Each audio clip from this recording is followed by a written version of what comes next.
You're setting up a separate business site for the firefighter, EMT kind of military rescue, which, by the way, is more and more we're having these disasters, earthquakes, fires, all kinds of disasters, and people need to realize this technology will save lives, won't it? Absolutely. Yeah, you can rescue your loved ones, your pets, anything like that. Now, let's go back to some of the prophetic things. What do you think? I put out the term in some pictures last week called the gray swans. Gray swans are black swans that might happen. What are the events you think that might happen, and then what are the ones that, it's like with me, we're called to speak prophetically, and we have a few 3x5 cards that God tells us, thus saith the Lord, that's not our opinion, which I'm sure you have.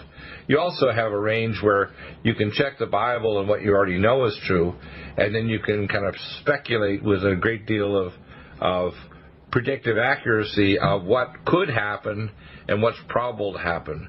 What are the kind of events that you expect to happen, or what are called the coming prophetic events, and then what are what are called the gray swan, the things that might happen, good and bad?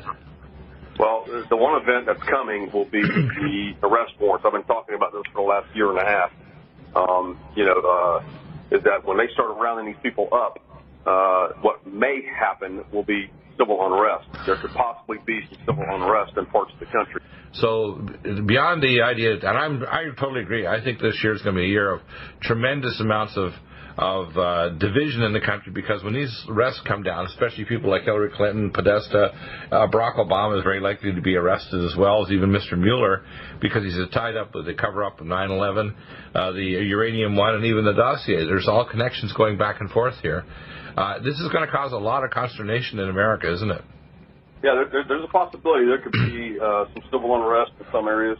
I'm not prophesying that will happen, but when I went on Jim Baker's show a year and a half ago, I released 4 objectives, and the third objective that God was releasing was that we needed to start praying at that point forward for when these arrests take place, that the army of God can start praying and mitigate a lot of these civil unrest, because it's our job as the army of God to blaze the trail on the spiritual so that it doesn't manifest in the natural. So that's why I released that about a year and a half ago. Right, and I think what you're also saying is if we're the army of God, we're neither racist nor classist, but we do want America first. And America first because if America protects itself and our borders, we can have other nations protect their borders and their business. For example, today when Trump is in Davos, he's not saying America only, he's saying America first. He's saying, hey, we're open for business, but we got to have a level playing field. So if you benefit like China or South Korea or Japan or Europe or Germany, we have to benefit too. So it's a win-win situation, not just on a geopolitical and financial level, but on the spirit level. So we shouldn't tolerate extreme Islam as an invading force rather than people think it's an integrative religion that's somehow going to integrate with our society. It's not. It's demonically energized, isn't it? Yeah, the two aren't going to mix, you know what I mean? Oil and water, it's not going to happen. Right, exactly. And you've got the moderate Muslims, I guess, who, even a radical Muslim, if you've got enough power and authority, hopefully we can change some of these people and convert them back to Christianity. But, it's very hard when they're demon possessed like that. Well, we have on the program regularly expert, we talk about politicalislam.com, and we've had him on the program last week. We had Bill Warner on, former Tennessee State University professor who's translated the Hadith and the Quran in the lineal time so you can actually understand what Islam is about. Islam is a demonic mind control situation pretending to be a religion. This video belongs to lordsprophecy.com. Please visit our website for more update. So it's a bad situation, and I think America can kind of, as they say, translate, but we're even seeing Jesus Christ showing up. We've had with Jonathan Gray in Africa and other nations where a missionary can't show up, so Jesus himself shows up and starts converting these people with miracles. Right. Right, and that's what we need to be praying to start happening. Right. Where God gives us the authority to go into some of these areas to convert these people. Yeah, they perfectly know about Jesus, but they think he's just another prophet like Muhammad. They don't realize he's a full incarnation of the Most High God in flesh. That's why his name, Yahashua HaMashiach, means the one who saves, who's the indwelling flesh of the Eternal One. That's what his name means. Okay? People need to know that. He's not just another prophet, isn't he? No, absolutely. Yeah. So, Mark, what do you see as possible other events happening this year? Well, one of the other things, too, that the Lord's showing me is about the debt. And, the Lord's, there's been a lot of prophets in the past that have prophesied, like Kim Clement prophesied there would be a stone, a simple stone that would slay the dead. But the Lord, I'm working on a prophetic word now where the Lord is talking about this energy explosion because, I prophesied in last year of December, it was energy, where America and Israel will be energy independent. Well, that is now coming to a head right now. Absolutely. Because one of the signs, in the prophecy, it talked about a sign would be given for the energy explosion, like it will erupt from the depths, just like the volcano erupts from the depths, and that would be the sign to signal the release of the oil. And we just had that sign, and it was Mount Cinnabon in Sumatra was a sign. And so... Yeah, you're talking about the volcano going out Cinnabon, right? Yeah, correct. So now what's happening is one of my business partners is an oil guy, and he will tell you right now, this is what they're not reporting in the news, is that right now, he's a geologist, and they've said that for last 10 years, geologists have been going all over the country. And they've been looking for oil because they knew at some point it would open up. You're talking about in Israel or here in America? Here in America. And but they knew at some point it would open up because, Obama had stopped all the permitting. He stopped everything. Yeah, off every coast, basically, including Anwar. Yeah, right. So all these companies went to other countries. So what's happening and what you're not seeing right now is that all these oil rigs, all these drilling rigs, these companies and these workers, all their equipment, they're all picking up right now, and they're moving back here as we speak. And that's what you're not hearing in the news right now. We are fixing to have the largest energy oil explosion in America's history. And I believe the same thing is happening with Israel as well. Well, let me give you a word about Israel. I was asked by Hayseed Stevens back in June of 1999 to travel to the Feast of Sukkot, to the southwest end of the Dead Sea, to the Valley of Hinnon, they call it, with at the Salt Dome called right beside what's called the Lot's Wife Pillar. And that was a 26,000-foot salt dome over the largest supply of oil in the earth, 14.2 trillion with the T barrels of oil, right in Israel. Mark, I honestly think that Trump is going to survive the meeting with Mueller, survive the attempt over and over again by the leftists and rhinos and the so-called people that are crazy. One of the things I posted up yesterday was a little picture that showed a woman that was at one of these so-called Dreamer rallies. It says, defend Dreamers, deport Trump. Like, why would they be stupid enough to connect themselves to the Democratic Party that have harmed blacks and Hispanic for decades, when in fact Trump defends the Dreamers in DACA, but he says, I want to make sure we don't have DACA 2, 3, 4, 5, 6, and 7, and he'll probably not give them immediate amnesty. He'll give them a right, both them and their parents, 4 million of them, to stay in America with permanent resident status, and it'll take them 8 to 9 to 12 years to get citizenship like anybody else applying from Germany or anywhere else. Why do they think that Trump is against them when, in fact, he's the most non-racist president we've ever had? These leftists don't even want an opinion by a conservative on the university campuses. Why would he think that Trump is against him? He's not. He just wants to fix immigration. And the DACA is just part of that whole process. So I'm amazed that I see all of Trump's actions as truly Christian, don't you? Absolutely. And again, America's got to come first. God's into borders. He's into security. He wants to secure America. Borders are all throughout the Bible. Walls are all throughout the Bible. People say, kicking these people out of here, it's not about love. Well, I got news for you. Heaven's got a wall. Heaven's got a gate. And it takes extreme vetting to get into heaven. So what is the problem? God is into walls of security. So, it's almost like, well, you don't have a problem deporting these kids, or you have a problem deporting these kids, but you don't have a problem aborting these kids.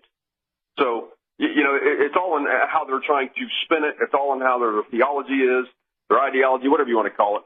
It's twisted. It's a Leviathan spirit twisting. But you can easily break it down if you just sat there. The problem is they don't even want to sit like Ben Shapiro has been blocked. They actually blocked the University of Connecticut, blocked citizens or taxpayers from a university supported by taxpayers to even hear Ben Shapiro's comments.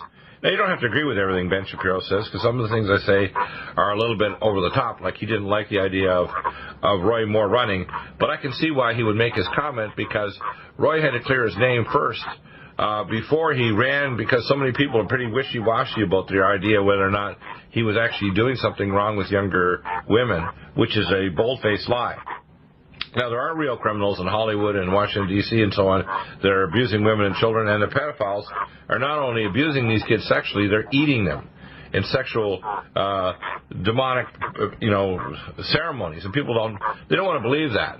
So these DACA kids, just like some of these kids that showed up pregnant, they want our government to pay for foreigners coming here for even an abortion. I think it's obscene, don't you?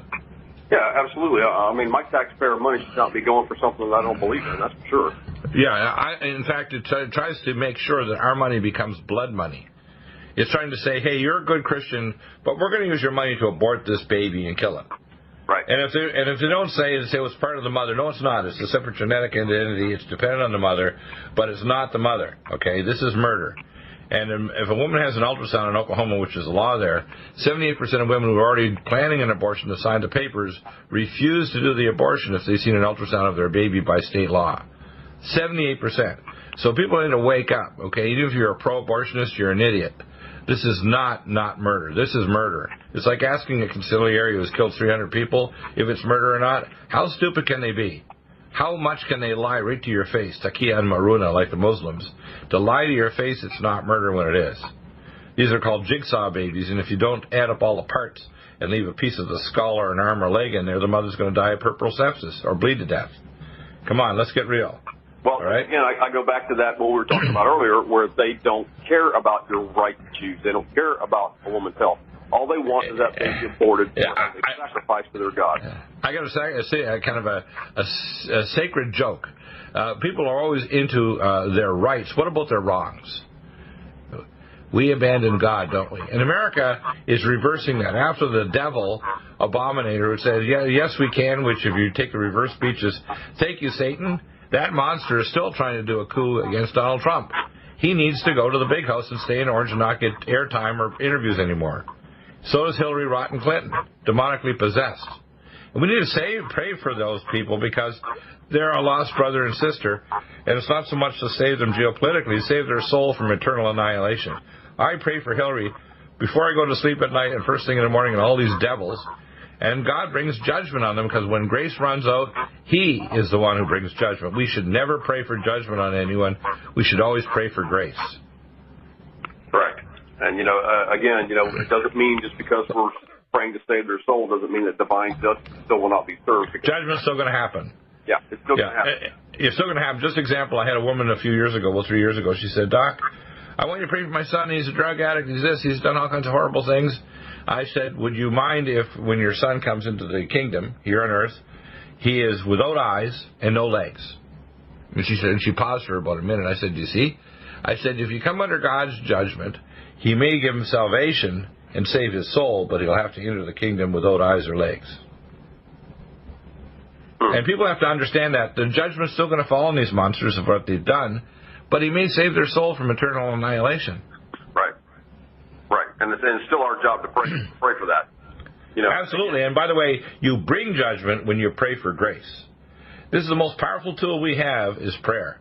Whether you're praying for resolution of something where you had, instead of the Santa Claus arriving, you had Krampus arriving, the devil, for so-called Christmas. More people commit suicide, get serious health problems, come down with cancer, stroke, or heart attack at Christmas, and they're shortly thereafter than any other time of the year. That's because it's a time for evil. It's not Christmas, the birthday of Jesus. It's the birth of what's called Osiris, the god of the underworld, another name for Satan, resurrecting around the time when the sun's far away and 3 days dances in the sky. People need to know these are ancient Druidic satanic ceremonies they've incorporated into so-called Christianity. It's not Christian. Correct. Some of the stuff is, like you said, has been taken back from history. And well, Constantine was a pagan right from the day that he died on his deathbed. He didn't have a deathbed conversion. He integrated Satanism and Druidism directly into the so-called Christian faith because that's how he ruled his empire. That's why it was the unholy Roman Empire from the time of Constantine. Sure. So you've brought peace, you've brought prophetic words, and we're going to put those everywhere. And, of course, I'll put up your link to the Sword Rescue as well. Again, the website is Sword Rescue, SORDRESCUE.com. You can see your videos and all those prophetic words, including the latest one, which is the January 19th. You can download those files. Thank you, Mark. We need to have you back on regularly to boost our spirits, to make us realize no matter how good or bad things get, God is with us. Absolutely. Thanks for having me. Thank you, Mark. Thank you for listening out there. It's Mark Taylor. He is the co-author of the Trump Prophecies. And he and Mary Colbert put this book together. It's an amazing book. You can get it on Amazon.com.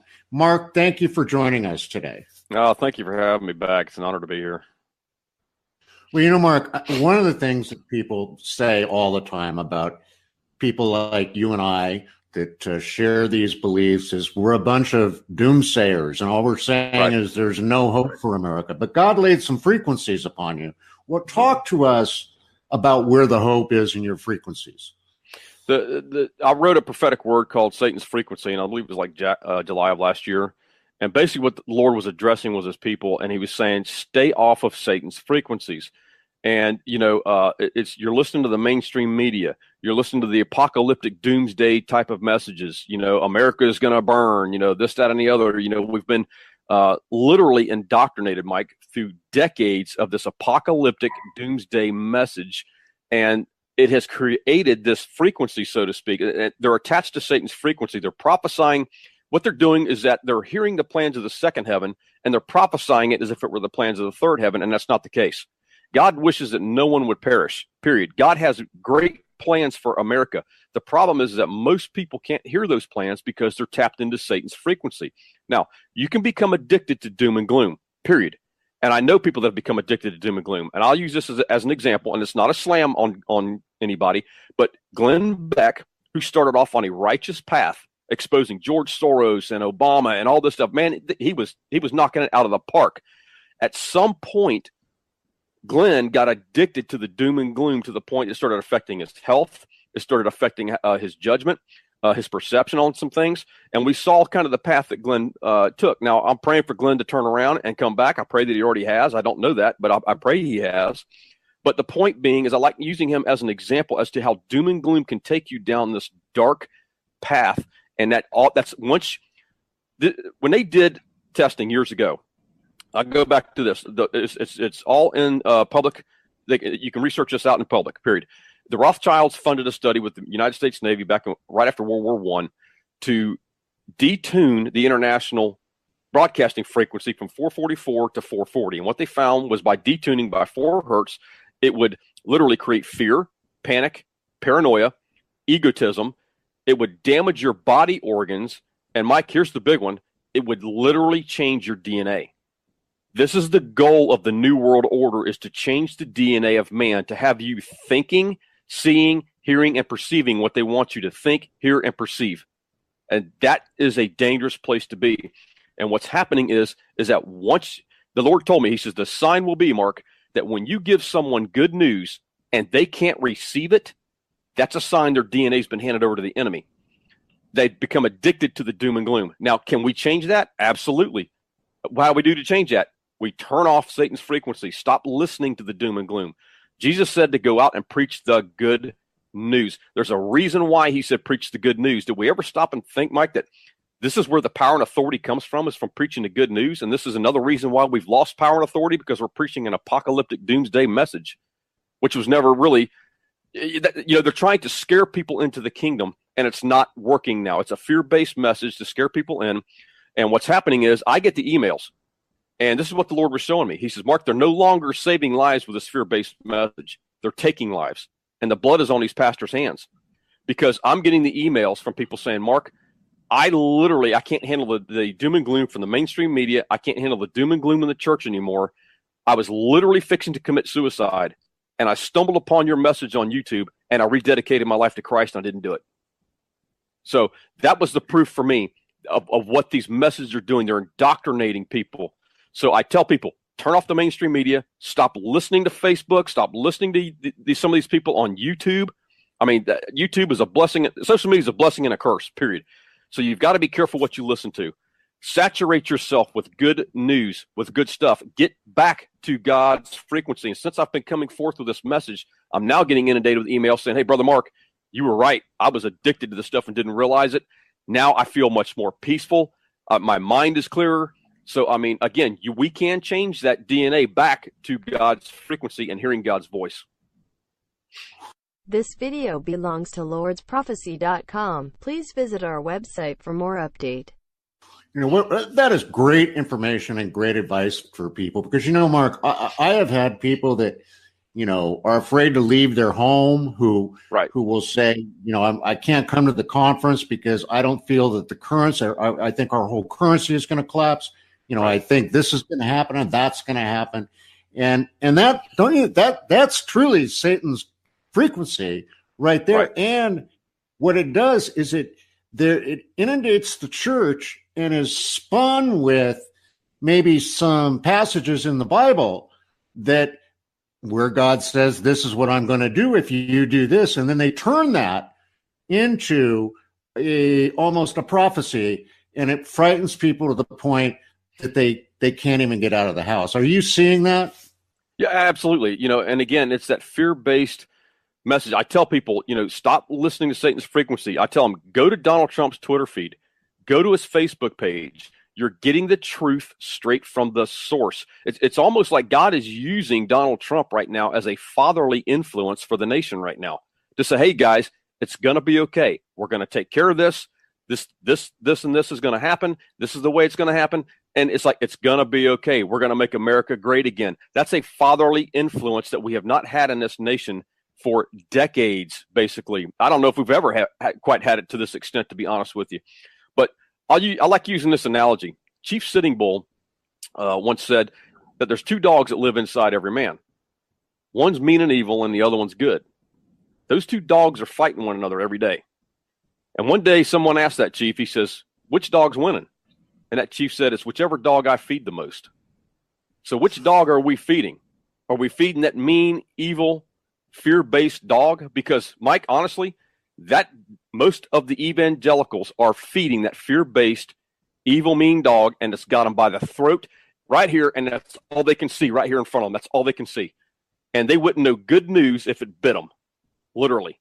And that's the problem. That's how you know your DNA's been handed over, but we can change that. So I gave the antidote for that. So saturate ourselves with good news, get back on heaven's frequency so that we can hear the voice of God. We need our revelation from him, not information from Satan's frequency. Excuse me. Amen. Now, Mark, what lies ahead for you? What I know that you have a big project. I don't know if you can talk at all about that, but you have things going on. What's going on with your ministry?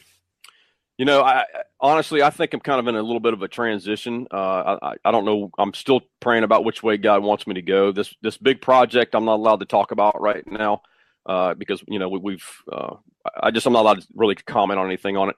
The people will know about it soon enough. But the point being is that I don't know which way quite yet where God is taking me as far as my ministry is concerned. I have an idea which way he's taking me, but it's going to take me probably some time to get some of this stuff in place as to what I need to do and where I'm going to go. One of the things that you've done and talked about in the past that somewhat fascinates me is your past president's prophecy. Can you elaborate a little bit on that for us? Sure. You know, it's not just the leadership in America. It's the leadership abroad, actually. And then the Lord went on in that prophecy. He talked about how the leadership in the church, you know, judgment starts in the house of the Lord. Mike, I just read a heartbreaking article about some pastors that actually went in, some pastors and a rabbi went into an abortion clinic, and they literally blessed the abortion clinic, saying that they were doing God's work. This is what's going on with the churches right now. It's the leadership of these churches that are leading people astray. They're deceiving the people, and God's done with it. So it's the leadership of the church and the church system that's under judgment. It's the political systems and the political leaders that are under judgment. God's not playing games anymore. He's going to start exposing them, removing their authority, and even if it means removing them from the face of the earth. So, I mean, again, you're seeing all this stuff. If you'll notice, Mike, this stuff's coming together all at one shot. It seems like we're on this precipice. The church has been allowed to run It's like they want to run through the streets with their hair on fire like a bunch of wild outlaws, and then go to church on Sunday and preach the gospel. But then Monday through Saturday, they're living like a bunch of outlaws. And it's just, that's not the way it's supposed to be. God's calling his people to a place of unity, to a place of purity, holiness, and you're just not seeing it right now. So we're fixing to see a whole new dynamic, I believe, right now. I don't know what you would even call it. Is it a reformation, maybe? I don't know. Is it something that God's doing, that he's cleaning house? Absolutely. That much I do know. But we're on the precipice of something, like I say, we've never seen before, but it has to do with the church. It has to do with the political leaders. Now, concerning the 5 presidents, the Lord told me 2 will be taken and 3 will be shaken. And the Lord said, go back and figure out how many years these past 5 presidents have been in office. And it was a total of 32 years. Now, 32 usually means covenant in the Bible. So, he said that covenant that they have had with Baal is going to come crumbling down, basically. And that 2 of these presidents would be taken, and they would be signs. One would be a sign that the New World Order would die, and the other one would be that you cannot come against Israel and support her enemies anymore. God's not going to tolerate it anymore. So, but the other 3 will be shaken. One would probably go to jail, possibly 2. The third one would be very close. But either way, the fear of God is going to be put into these presidents. Now, these presidents, you have to think back, and President Bush stood silent, 43, stood silent for 8 years under the most demonic administration this country has ever experienced. He stood silent. Now, all of a sudden, he comes out of his cave speaking out the Hurricane Harvey, funding or whatever it was for the Hurricane Harvey, for these 5 presidents to come forth. That had nothing to do with helping the people. They were using that as a platform to come out and attack the sitting president. And the Lord started dealing with me on these 5 presidents about a week or 2 before that took place. But after that took place, that was like the straw that broke the camel's back. And I was like, that's it. You know what I mean? So again, they've touched God's anointed, which is Donald Trump. God is very serious when he says, don't touch my anointed. And so they came out and attacked him, and God's going to expose these guys. And I think you're going to see a whole lot of stuff go down, and the people of God, or the army of God, needs to be prepared when they start arresting some of these people, because there could be some backlash. Now, I've been saying this for over a year and a half now, trying to prepare the army of God to be praying, be binding that spirit of backlash and retaliation from the enemy when these arrests begin to take place, because there could be some civil unrest across the country, which is why you're seeing the National Guard getting put on full alert. So that's something we need to be praying about. Well, let's look at this, Mark. There's so much that's gone on in this country. And around the world. Right. And you're right about, what's going on with the church and the abortions and the gay marriages and everything that just violates what God laid upon us in the Bible. So, don't you think that it's probably time for a little house cleaning? Absolutely. And the thing is, Mike, is that when you look at what Donald Trump is doing right now, there is no denying he's God's man for the hour, exposing these satanic rituals, the child sacrifices, the pedophilia rings for these kids. My gosh.